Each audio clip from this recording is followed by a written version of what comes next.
అప్పుడు యాకోబు నేను తిరిగి నా తండ్రి ఇంటికి క్షేమంగా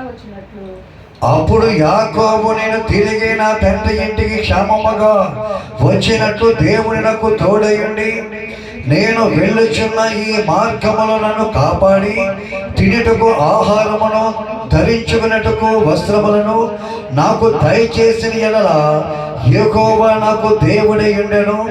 మరియు ఈ స్తంభమునకు నేను నిలిపిన ఈ రాయి దేవుని మందిరమగును.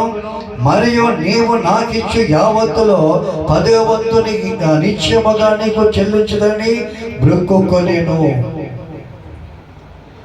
ఆ యాకోబునికి దేవుడి యొక్క సన్నిధిని నేను వెళ్ళినప్పుడు, నేను నా మామయ్య దగ్గరికి వెళ్ళినప్పుడు అక్కడ ఆశీర్వాద దగ్గర తినటానికి ఆహారము, ధరించుకున్న వస్త్రాలు నాకు యావత్తు వచ్చినప్పుడు అందులోంచి 10వ భాగము ఇస్తానయ్యా.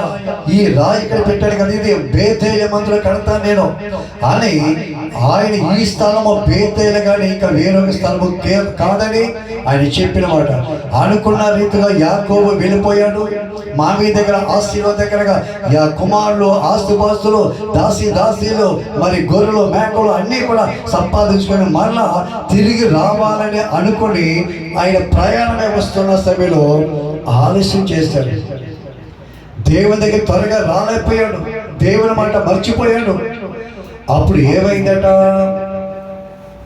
చూడు, 34వ కీర్తన ఆది కాండం 34. అక్కడ యాకోబు ఏం చేశాట? 34 ఆది కాండం మొదటి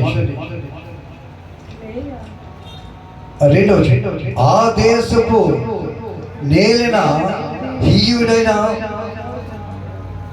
హామాలు కుమారుడు షెకెము ఆమెను చూచి, ఇక్కడ వీరట యాకోబు ప్రయాణమై కొంత దూరం వచ్చి అక్కడ గుడారం వేసి అక్కడ ఉండినప్పుడట యాకోబు కుమార్తె దీనా, యాకోబు కుమారులు ఉన్నారు, దీనా అని ఒక సహోదరు ఉంది. ఆ దీనా బహు అందగతి. ఇక్కడ ఈ ప్రదేశం అంతా ఎలాగున్నారు చూద్దామని ఆమె గుడాల నుంచి సెడిగెత్తు తీసుకొని చూడటానికి వస్తుంది. వచ్చినప్పుడు అక్కడ హీవీడైన మరి ఆ తండ్రి కుమారుడు షెకెము ఆమెను చూసి, ఆమెను అందరు చూసి ఆమెను పాడు చేశాడు. పాడు చేసిన తర్వాత ఇక్కడ యాకోబు కుమారుడు ఆ వార్త విని, దీనాను నా చెల్లిని చెరిపిన వాడు ఎక్కడున్నాడు అని కత్తులు పట్టుకొని ఇద్దరు వెళ్ళి దొరికిన వాడు అనుకుని నరుక్కుని పోతున్నారు. నరుకుడు పోయి దీనాన్ని అక్కడే తీసుకొచ్చాడు కదా.